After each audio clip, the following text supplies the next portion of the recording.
Qon besimninki yuqorisi normal doktor. Tövni yama yuqori chiqib oldi. Mushumi yuqori qon besimmi deb so'raysiz. Albatta bu yuqori qon besim. Qon besimninki yuqorisi normal, tövni o'rlab qolgan bo'lsa, biz buni meditsina ilmida yuqori qon besim deb diagnoz qo'yamiz. Endi mushunda tövni yuqorilab ketgan yuqori qon besimda nima oqibatlar kelib chiqadi degan chig'imizda, birinchidan buningda bemorda alohida bir kasallik alomatlar ko'rolmaydi. Mana bu eng xatarlik. Qo'rqinchli.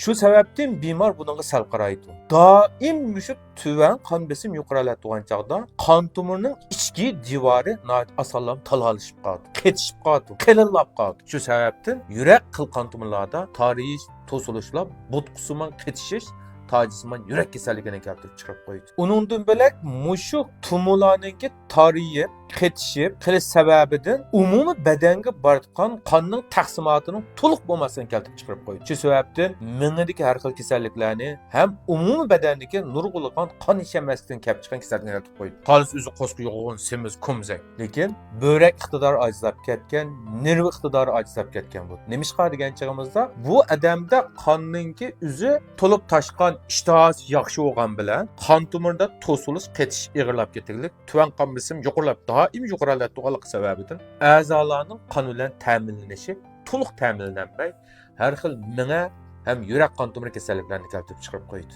Uningdan bilak ko'rish quvvatini ojizlashtiradi. Har xil böbrek kasalliklarini, böbrekka qon ishlamaslik kelib chiqqan har xil böbrek zaiflashish, böbrek ojizi qatorli kasalliklarni keltirib chiqarib qo'ydi. Endi mushu tuvan qon besimi yuqorilab ketgan, kengayish besimi yuqorilab ketgan o'shunda tuqqanlar qanday qilish kerak degan chig'imizda, birinchidan vaqti-vaqti doktorxonaga borib tekshirtish, uningdan bo'lak mushu yuqori qon besimning dorisini cho'qim iste'mol qilish kerak. Menda hozir yurakam chalang'uraydigan, siqiladigan ish yo'q doktor.